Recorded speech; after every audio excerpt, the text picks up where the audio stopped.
जय हिंद, नमस्कार, सत श्री अकाल, प्रणाम सबको। आज मैं ये एक यूट्यूब वीडियो बनाने जा रहा हूँ कि 15 point checkup list to pick any stock. और मैं आपसे प्रॉमिस करता हूँ अभी तक ऐसा आपने वीडियो नहीं देखा होगा।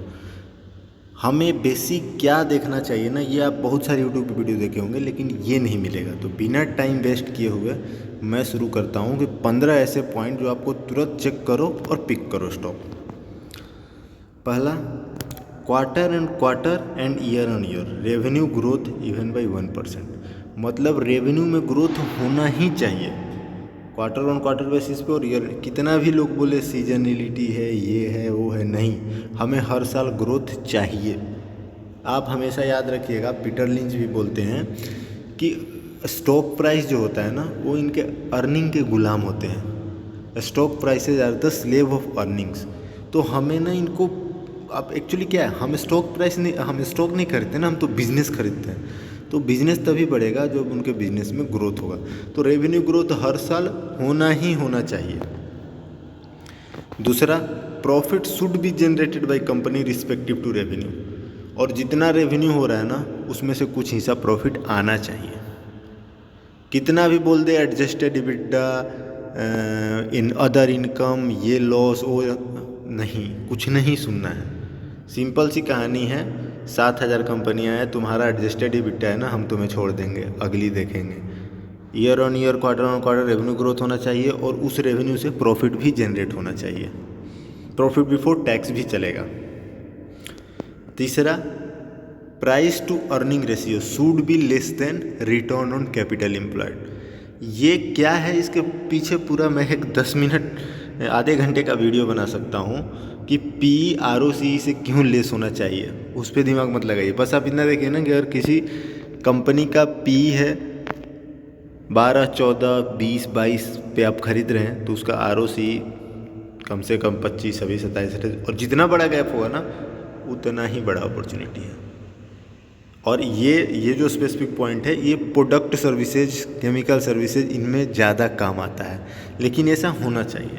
यहाँ पे आपको काउंटर आर्गूमेंट मिलेगा कि ग्रोथ कंपनियों का PE तो हमेशा हाई होता है, उनका ROCE ROE तो हाँ, वो केसेज हैं, वो मैं आगे डिस्कस करूँगा।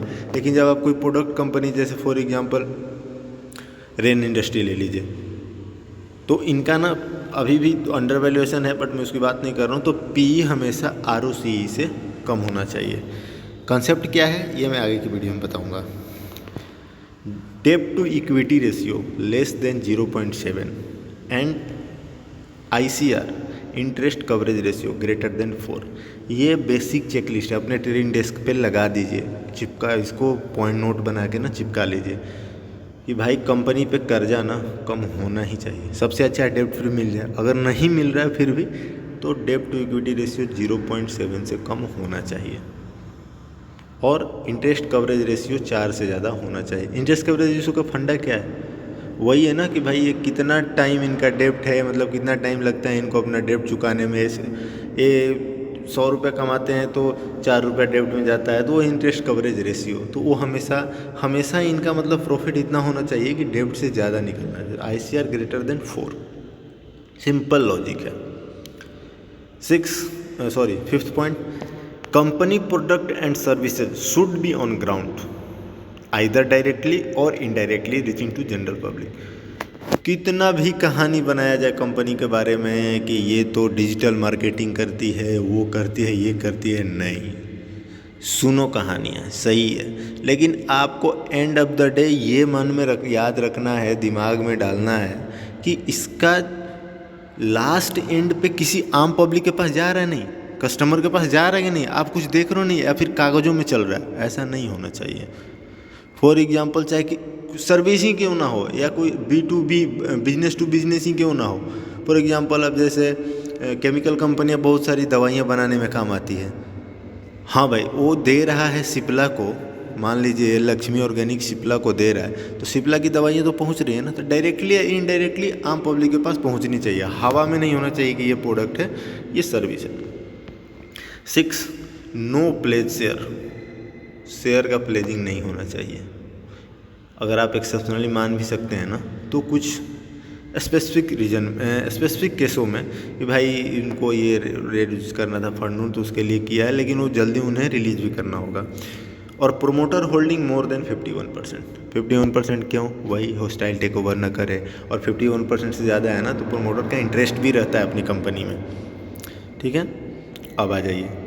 Management should have a good identity in corporate world even on lower level और स्मॉलर सर्किल। मैनेजमेंट क्या है? सब कोई भी कंपनी चाहे कितना भी फंडामेंटल सही हो, मैनेजमेंट ऑनेस्ट नहीं है ना, कल नहीं तो आज आपको धोखा मिलना ही है। तो मैनेजमेंट का ना एक आइडेंटिटी होना चाहिए, बोलते हैं ना देसी लैंग्वेज में, इज्जत होना चाहिए भाई। कॉरपोरेट वर्ल्ड क्या है, कितना, एक मुट्ठी भर ही तो है उधर।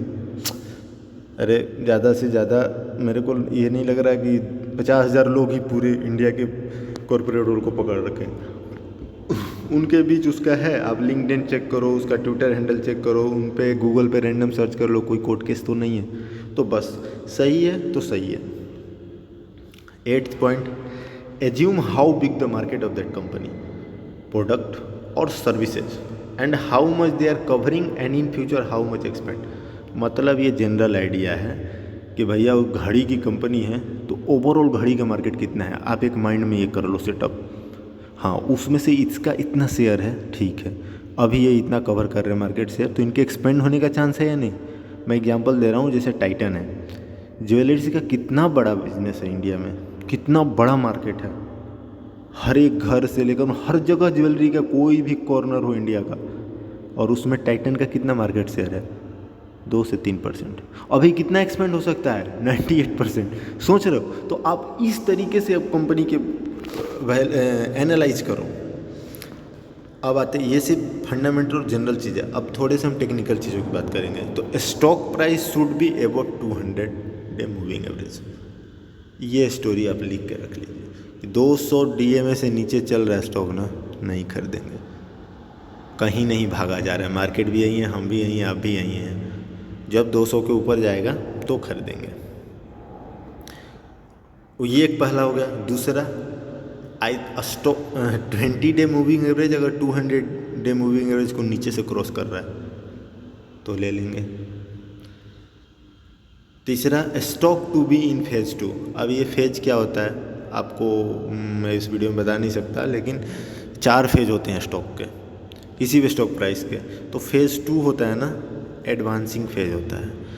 फेज 1 से निकल के जस्ट एक बड़ा सा मूव देता है और उसमें एडवांस करता है, तो उस फेज में आपको स्टॉक को लेना सबसे आइडियल माना जाता है। हाँ, इस फेज में पहुँचते पहुँचते स्टॉक आपका 50% बढ़ गया होगा तो डरना नहीं है कि अरे 50% बढ़ गया अब क्या होगा, नहीं, कुछ भी हो सकता है, कोई कहीं भी जा सकता है। SDBL का मैं बताता हूँ ना, 120 रुपये पे लोगों को लग रहा था बहुत बढ़ गया, फिर 180 हो गया, फिर 200 हो गया, 300 हो गया, 350 हो गया, चलती रहती है कहानियाँ। 13 नंबर पॉइंट है।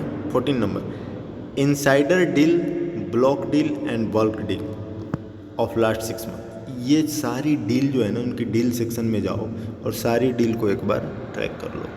क्या 6 महीने के अंदर कोई बड़ा बिजनेसमैन, बड़ा कॉरपोरेट, बड़ा फंड मैनेजर, बड़ी इंस्टीट्यूशन एंट्री ली है, एग्जिट ली है, एंट्री ली है तो उनका क्या मतलब, उस हिसाब से डॉट को कनेक्ट करोगे ना तब बहुत सारी चीज़ें क्लियर हो जाएगी।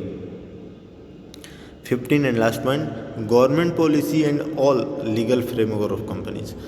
हाँ, ये इम्पोर्टेंट इसलिए है ना कि कोई भी गवर्नमेंट किसी भी कंपनी को बर्बाद कर सकती है या फिर आबाद कर सकती है, ये आप मान के चलो। नया एग्जांपल है डेल्टा को, सही चल रहा था ना, एक GST वाला पॉलिसी ला के इन्होंने 28% के अंदर आएंगे, ये वो लगा के इनको बर्बाद करने पे चल दिया ना। तो वही है, आप अपनी कंपनी को देखो कि इस पर क्या कोई गवर्नमेंट की पॉलिसी है, एग्जिस्टिंग पॉलिसी से इग्नोर किया जा रहा है, या क्या फ्यूचर में जब इतनी बड़ी हो जाएगी कंपनी तो क्या गवर्नमेंट कोई पॉलिसी लाएगी। IRCTC का ले लो, लोग इसको 2000 से 6000 पे ले गए, वहाँ पे बोला कि हम भाई कन्वीनियंस फी में गवर्नमेंट ने बोला कि हम लेंगे इतना हिस्सा, बस वहाँ से स्टॉक प्राइस आज भी फंसे हुए हैं लोग। 1400 का शेयर प्राइस 600-700 में लोग फंसे हुए हैं। तो ये थी हमारी quick 15 check point. I think एक पॉइंट कोई मिस हुआ है, PPT स्लाइड बनाने वालों ने से किया, जो भी है बहुत काम की पॉइंट है, इसे आप अपने ट्रेनिंग डेस्क पे चिपका लीजिए। और वीडियो अच्छा लगा हो तो लाइक कमेंट सब्सक्राइब जो करना है कीजिए, मेरे को तो मतलब ऐसा रिक्वेस्ट है, उतना ज़रूरत है नहीं, बस ये इन्फॉर्मेशन पर्पज़ के लिए था, आप लोगों के बीच में जागरूकता के लिए था। Thank you, keep learning, you guys are amazing.